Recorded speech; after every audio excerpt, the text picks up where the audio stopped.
Sir అలాగే RGV గారికి 2 సార్లు విచారణకు హాజరు కావాలని చెప్పేసి నోటీసులు అందించారు. సో, ఆయన నాకు టైం గావాలి. నేను సినిమా షూటింగ్‌లో ఉన్నాను, బిజీగా ఉన్నా అని చెప్పేసి ఒకసారి చెప్పారు. రెండోసారి చెప్పే చాయిస్ రాలేదు. వాళ్ళు పోలీసులు డైరెక్ట్ ఆర్జీవి డెన్‌కొచ్చేసారు. అయితే విచారణకు హాజరు కా క అంటే అవ్వడానికి టైం లేని ఆర్జీవి గారు టీవీ ఛానెల్స్‌కి ఇంటర్వ్యూలు ఇవ్వడానికి టైం ఎక్కడ దొరికిందని చెప్పేసి క్వెషన్స్ అయితే కామెంట్స్ అయితే ఉన్నాయమ్మా. రైజ్ అవుతున్నాయి సార్. ఇప్పుడేంటంటే మీకు అసలు విషయం టెక్నికల్ విషయం. ఓకే. ఇవాళ పోలీస్ డిపార్ట్మెంట్‌కి మొత్తాన్ని డిజిటల్ టెక్నాలజీ తీసుకొచ్చారు. ఎందుకు తీసుకొచ్చారు డిజిటల్ టెక్నాలజీ అంటే, ఈ మాట వెళ్తే వీళ్ళు విచారణ అని చెప్పి తీసుకొచ్చి పోలీస్ స్టేషన్ తీసుకొచ్చేసేసి అల్లరి చేయటం, అవమానించడం, థర్డ్ డిగ్రీ ఉపయోగించడం, అవసరమైతే అలాంటివి చేయటం, లేదా ఇళ్ల మీదకి వెళ్ళిపోయి లాక్కు రావటం, ఇవన్నీ జరుగుతున్నాయి. అవసరం లేదు. మామూలు ఎంక్వైరీకి ఏమైనా ఇలాంటి విషయాలు పెద్ద స్మగ్లింగ్ పెద్ద విషయాలు అయితే వేరు. మామూలు రెగ్యులర్ ఇలాంటి విషయాలకంతా కూడా మామూలు విషయాలకి ఎంక్వైరీ. మీరు ఎంక్వైరీ త్రూ వర్చువల్ ఎంక్వైరీ చేయండి. మీరు ఇళ్ళకి వెళ్ళక్కర్లేదు, వాళ్ళని లాక్కు రావక్కర్లేదు. మీరు వర్చువల్ ఎంక్వైరీ చేయండి. వర్చువల్లో ఎంక్వైరీ చేయండి. వర్చువల్లో ఇస్తే ఆ రిపోర్ట్ మాకు ఇవ్వండి కోర్టుకి. కోర్టు చెప్పిన మాట కోర్టుకి ఇవ్వండి. ఆ కోర్టులో మీకు వర్చువల్ ఎంక్వైరీ చేసినాక మీ ఛార్జ్ షీట్ ఇవ్వండి. ఈ ఆరోపణలు ఉన్నాయి, ఈ మాకు దగ్గర సాక్ష్యాలు దొరికినాయి ఈ ఎంక్వైరీని బట్టి. సో మాకు అరెస్ట్ చేయాలి, అతను మా కస్టడీకి ఇవ్వండి అని అడగండి. అప్పుడు కోర్టు ఇస్తుంది. ఆర్డర్ ప్రకారం కోర్టు ఆర్డర్ ఇస్తే ఆర్డర్ ప్రకారం అరెస్ట్ చేసుకోండి. అంతే తప్పితే మీరు అనైతికంగా తీసుకెళ్ళిపోయి అక్కడ పోలీస్ స్టేషన్లో పొద్దున్న సాయంకాలం దాకా కూర్చోబెట్టి ఇవన్నీ మనం వింటున్నాం. మేము ఎందుకు కూర్చోబెడతామని అంటే పచ్చబద్దాలు. తీసుకెళ్ళిపోతారు, కూర్చోబెడతారు, పొద్దున్న తీసుకెళ్ళి కూర్చోబెడతారు. అక్కడ ఒక స్టూల్లో ఎక్కడ ఒకసారి కూర్చుంటారు, చోటు కూడా నుంచోవాలి. ఇలా అవమానిస్తారు. వెళ్ళిపోయినాక ముసుగు వేసుకుని ఎవడో కొడతాడు. ఇవన్నీ జరుగుతున్నాయి నేషనల్ వైడ్గా, ఒక మన చోటని కాదు. అందుకని కోర్టులు ఈ పోలీసులకి ఈ సిస్టమ్ తీసుకొచ్చారు. ఇది తీసుకొచ్చిన పర్పస్ ఏది? సో అది వాడమని అంటున్నాడు. నన్ను ఎంక్వైరీ కదా, ఓకే, మీరు ఎన్ని ప్రశ్నలు కావాలంటే అడగండి, వర్చువల్గా అడగండి.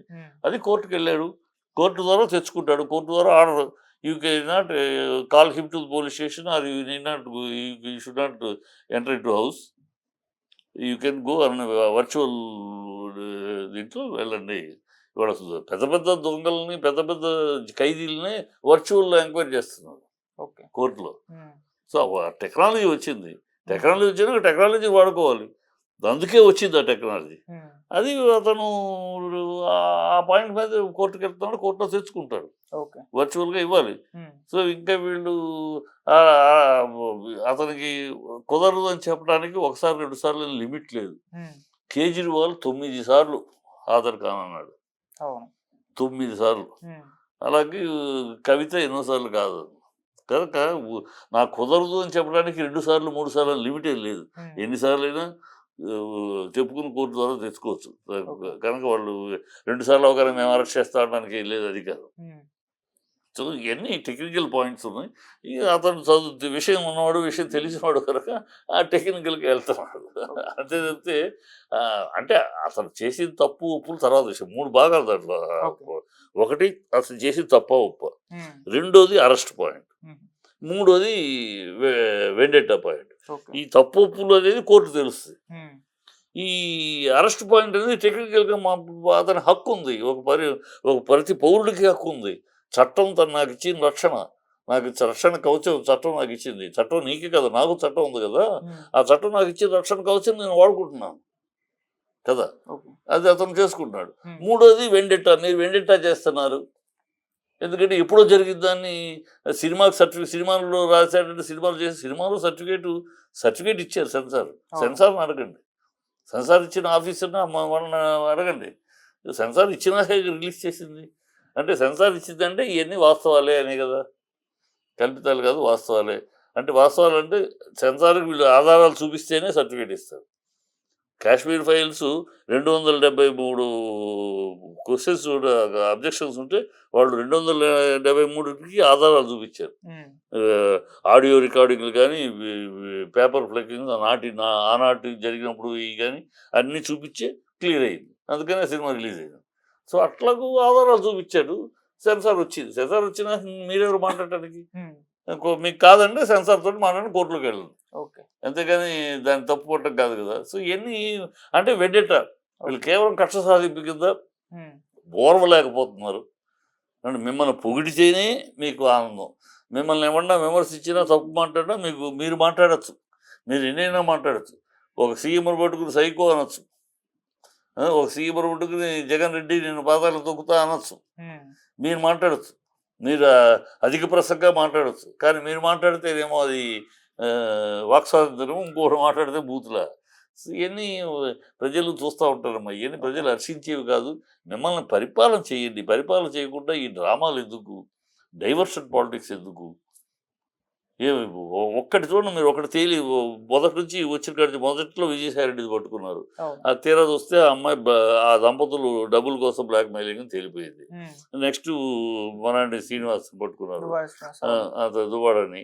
దువ్వాడ పట్టుకుంటే అది భార్యాభర్తలు కూడా, ఫ్యామిలీ కూడా బయటికి సంబంధం లేదు, అది పోయింది. నెక్స్ట్ లడ్డూకి వెళ్ళారు. లడ్డు బోగస్ అని తెలిసిపోయింది. హైకోర్టు అంది సాక్ష్యాలు ఉన్నాయా? మీరు ఎలా ఒక సీఎంగా ఉండి ఎలా ఏ ఆధారం లేకుండా ఎలా అనౌన్స్ చేస్తారు? సీఎంనే మందలిచ్చింది, అక్కడ పోయింది. నెక్స్ట్ ఈఎంఐని పట్టుకున్నారు, షర్మిలాని పట్టుకున్నారు. షర్మిలా పట్టు వాళ్ళ అమ్మాయి ప్రెస్ మీట్ పెట్టి, మీకు రాజకీయంగా ఉంటే నా కొడుకుతో రాజకీయ పనులు నన్ను ఎందుకు వాడుకుంటారు? ఎప్పుడో జరిగిన యాక్సిడెంట్ని ఇవాళ నా కొడుకు చేయించాడని ఎందుకు అబద్ధ ప్రాపకాండ చేస్తున్నారు? మీ కారణం నా కొడుకుతో ఫైట్ చేయాలంటే రాజకీయంగా ఫైట్ చేయండి, అంతేగాని మమ్మల్ని ఎందుకు వాడుకుంటారు? పద్ధతి కాదని చెంప చెల్లుకొని వాయించినట్టు చెప్పు దెబ్బలు పెట్టిందాడు. దాంతో అది ఆగిపోయింది. ఇప్పుడు అరెస్టుల పర్వం. ఈ అరెస్టు అంటే ఈ ప్రజల్ని అసలు ఏ విషయం ఆలోచించకుండా, స్టీల్ ప్లాంట్ గురించో, స్పెషల్ స్టేటస్ గురించో, మిగతా సూపర్ సిక్స్ల గురించో ఆలోచించనివ్వకుండా, వాటి గురించి చర్చ రానివ్వకుండా, ఈ మీడియాలోనూ ఇక్కడ వీటి మీద చర్చ. అది డైవర్షన్ పాలిటిక్స్. వాళ్ళు చేస్తున్న దౌర్భాగ్యం అదే. దానికి తోడి వాళ్ళ సినిమా స్టైలు ఎవడికో పుట్టిన బిడ్డ నా బిడ్డ అన్నట్టు, ఆ కలెక్టర్ ఆల్రెడీ దాన్ని చిప్పుని సీజ్ చేస్తే ఈయన మళ్ళీ అంత కామెడీలు చేస్తున్నారు, బిల్డప్లు చేస్తున్నారు అని తెలిస్తే ప్రభుత్వ పరిపాలన సాగట్లా. పని చేయండి, గెలిపించారు, పదవిలో కూర్చున్నారు, పనులు చేయండి, ప్రజలకు ఇచ్చిన హామీలు నెరవేర్చండి. ప్రజలకు ఇచ్చిన హామీలు సూపర్ సిక్స్ అన్నారు, అవి చెయ్యండి. ఇప్పటికి 91 అమ్మాయిలు మిస్ అయ్యారు, 32,000 అమ్మాయిలు మిస్ అయ్యారని ఒక అబద్ధం చెప్పావు ఉప ముఖ్యమంత్రి పవన్ కళ్యాణ్. నువ్వు అది అబద్ధం అని పార్లమెంట్ తెలియదు. ఇప్పుడు మీ హయాంలో 91 మంది ఇప్పటికి మిస్ అయ్యారు. వాళ్ళ సంగతి ఏంటో చూడండి. తప్పులు జరుగుతున్నాయి, చిన్న చేస్తున్నారు. లా అండ్ ఆర్డర్ విషయంలో ఆ విషయాలు, అమ్మాయిల విషయంలో ఆ పనులు చేయండి. ఉంది ఈ డ్రామాలు ఎందుకు? ఏదో చేస్తున్నామని డ్రామాలు, ఈ బిల్డప్లు, ఈయన చంపడానికి పెద్ద కూటమి ఉంది. గతంలో ఇంటి దగ్గర కారు ఉంటే కారు ఎవడో పార్క్ చేసి వెళ్ళిపోతే నా మీద రెక్కి జరిగింది అలా. ఎందుకు ఈ డ్రామాలు? ప్రజలకి ఈ డ్రామాలు అన్నీ పనిచేయవు, ఆల్రెడీ ప్రజలకు తెలుసు.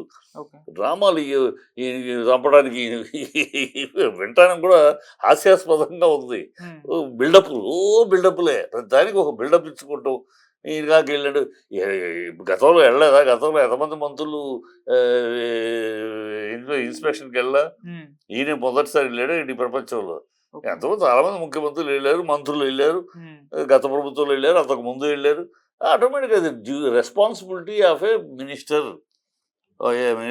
శాఖకు సంబంధించిన మినిస్టర్ సడన్ విజిట్ చేయటం, మంచి చెడు తెలుసుకోవటం, చెడు ఉంటే యాక్షన్ తీసుకోవటం, ఇట్ ఈస్ రొటీన్. ఈయన ఒక్కడే ఫస్ట్ టైం ఒక దీనికి వెళ్ళినట్టు ఏం బిల్డప్? మీరు చేసే పని, it is your responsibility. You are just discharging your responsibility. You are not doing any favour. ప్రజలకు ఏదో ఫేవర్ చేయట్లా. మీ బాధ్యత, మిమ్మల్ని గెలిపించినందుకు మీ డ్యూటీ అది. దాన్ని కూడా ఒక బిల్డప్, ఏదో పెద్ద ఎవరు చేయింది, ప్రపంచంలో ఎవరు చేయింది వీళ్ళు చేస్తారంటే ఎందుకు? ఈ బిల్డప్లతోనే చచ్చిపోతున్నాం. Okay sir.